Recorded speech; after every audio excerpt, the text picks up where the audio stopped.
আসলে বন্ধুরা, আপনারা এখানে হয়তো স্পষ্টভাবেই দেখতে পাচ্ছেন, যেখানে ছোট বাচ্চার মতো দেখতে রহস্যময় একটা সাদা জিনিস কবরস্থানের এই দিক থেকে ওই দিকে হেঁটে যাচ্ছিল। কিন্তু এটা দেখার পরে তাদের একজন যখন দৌড়ে গিয়ে রহস্যময় জিনিসটাকে দেখার চেষ্টা করে, তখন সাথে সাথেই রহস্যময় জিনিসটা ওই জায়গা থেকে গায়েব হয়ে যায়।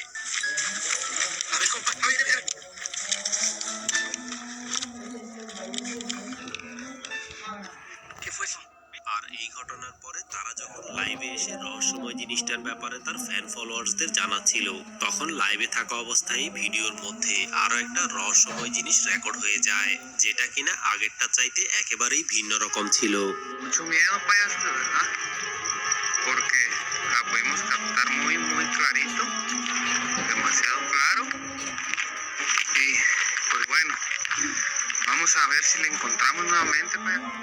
আসলে বন্ধুরা, সে যখন লাইভ করতে করতে রাস্তার মাঝখান দিয়ে হেঁটে যাচ্ছিল, তখন হঠাৎ করেই তাদের সামনে দিয়ে রাস্তার এই পাশ থেকে ওই পাশে রহস্যময় একটা কালো ছায়া অনেক জোরে হেঁটে চলে যায়, যেটা কিনা দেখতে অনেকটা মেয়ে মানুষের মতো এবং বয়সেও অনেক বড় মনে হচ্ছিল।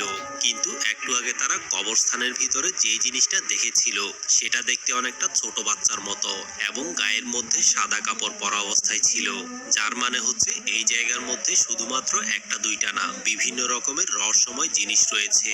আর এই কারণেই হয়তো মানুষজন বলে থাকে কবরস্থানের ভিতরে বিভিন্ন রকমের রহস্যময় জিনভূত এবং আত্মারা বসবাস করে, যেটার জ্বলন্ত প্রমাণ হচ্ছে আজকের এই ভিডিওটা। কিন্তু কবরস্থানের ভিতরে রহস্যময় এই জিনিসগুলো আসলে কি ছিল, এই ব্যাপারে আপনাদের কি মনে হয়? আপনাদের মতামতটা কমেন্ট করে অবশ্যই জানাবেন।